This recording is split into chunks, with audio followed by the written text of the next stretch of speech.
જનતા tiger સેનાના પ્રદેશ અધ્યક્ષ દેવેન્દ્ર મેડાના નેતૃત્વમાં જનતા ટાઈગર સેના દ્વારા જિલ્લા કલેક્ટરને આવેદનપત્ર આપી રજૂઆત કરી. યુવા નેતા જયેશ સંગાડાએ જણાવ્યું કે તારીખ 12 માર્ચ 2025 થી 16 માર્ચ 2025 સુધી દાહોદ જિલ્લાના તમામ સેન્ટ ડેપો ઉપર વિશેષ બસ ફાળવવા માંગણી કરાઈ. હોળીના તહેવાર નિમિત્તે સમગ્ર ગુજરાતના ખૂણે ખૂણેથી કામ ધંધા અર્થે ગયેલ નાગરિકો હાલ હોળીનો તહેવાર હોવાથી વતનમાં પરત આવવાની તૈયારી કરી રહ્યા છે.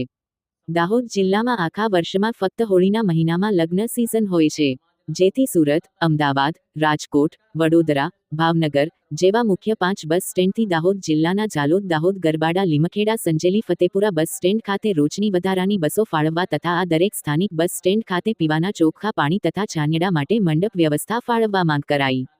સમગ્ર ગુજરાતમાં સેન્ટ નિગમને સૌથી વધુ નફો કરી આપતી જિલ્લો દાહોદ છે. દર વર્ષે સરકાર વધારાની બસો ફાળવે છે, પણ તે પૂરતી નથી. વધુ બસો ફાળવવા માંગ કરાઈ.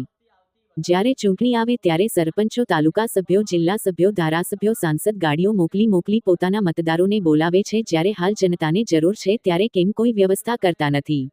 રિપોર્ટર કપિલ બારિયા, દાહોદ. મંડપની પણ વ્યવસ્થા કરવામાં આવે એવી આજરોજ અમે જનતા ટાઈગર સેનાના પ્રદેશ પ્રમુખશ્રીના નેતૃત્વમાં જિલ્લા કલેક્ટરશ્રીને એક આવેદનપત્ર આપીને રજૂઆત કરી છે. સમગ્ર દાહોદ જિલ્લાના રાજકારણીયાઓ, રાજનેતાઓ, સરપંચો, ધારાસભ્યો, તાલુકા સભ્યો, જિલ્લા સભ્યો, સાંસદશ્રીઓ ચૂંટણી આવે ત્યારે પોતાના મતદારોને લાવવા માટે સમગ્ર ગુજરાતના ખૂણે ખૂણે ગાડીઓ મોકલે છે. તો જ્યારે ખરેખર આજે દાહોદ જિલ્લાની જનતાને પોતાના ઘરે પરત આવવા માટે વાહન વ્યવહારની જરૂરિયાત છે, ત્યારે આ લોકો કેમ વાહન વ્યવહાર માટે ગાડીઓ, બસો મૂકતા નથી? આ જનતાના મનમાં એક સવાલ છે.